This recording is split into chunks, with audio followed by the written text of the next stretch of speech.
নমস্কার বন্ধুরা, কেমন আছেন? নিশ্চয়ই ভালো। আমিও ভালো আছি।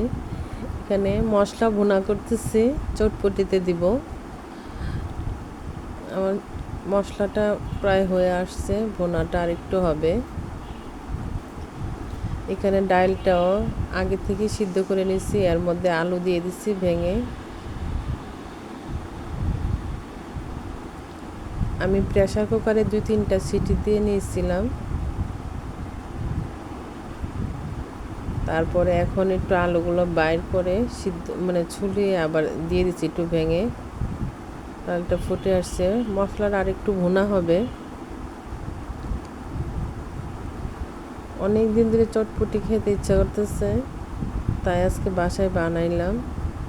এখানে রাঁধুনি চটপটি মশলা নিয়ে নিছি প্যাকেটের।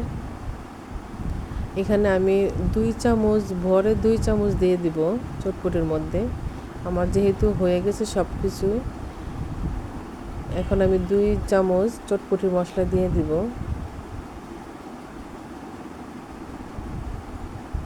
আপনারা আমি এখানে আধা কেজি ডাল নিছি, আধা কেজি ডাল আর ধরেন 250 গ্রাম আলু নিছি। আর এখানে আমি জিরা, মৌরি, শুকনা মরিচ এগুলো ভাজা মশলা ছিল, আমি এটা একটু দিয়ে দিলাম। এখন চুলা আর আঁচটা একবারে ডিম করা, লাড়াতে নিব। সবটা মিক্সড করে নিচ্ছি আমি। এখন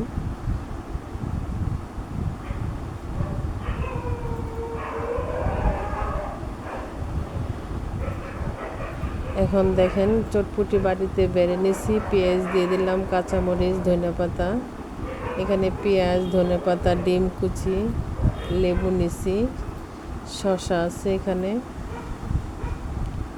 চটপটিটা জাস্ট দারুণ হয়েছে। ফুচকাগুলো আমি ভেজে নিছি, এগুলো দেখাইতে পারি নাই।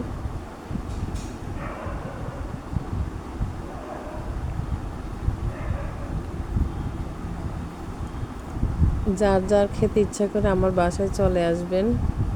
সবাই ভালো থাকবেন। আমার ভিডিওটাকে লাইক করবেন, শেয়ার করবেন। ফেসবুক পেজে আমার একটা পেজ আছে প্রতীক পুতুল নামে, ইউটিউবে একটা চ্যানেল আছে প্রতীক পুতুল নামে। ফেসবুক পেজটাকে ফলো করবেন, ইউটিউব চ্যানেলটাকে সাবস্ক্রাইব করবেন, সবার মাঝে শেয়ার করবেন। সবাই ভালো থাকবেন, সুস্থ থাকবেন।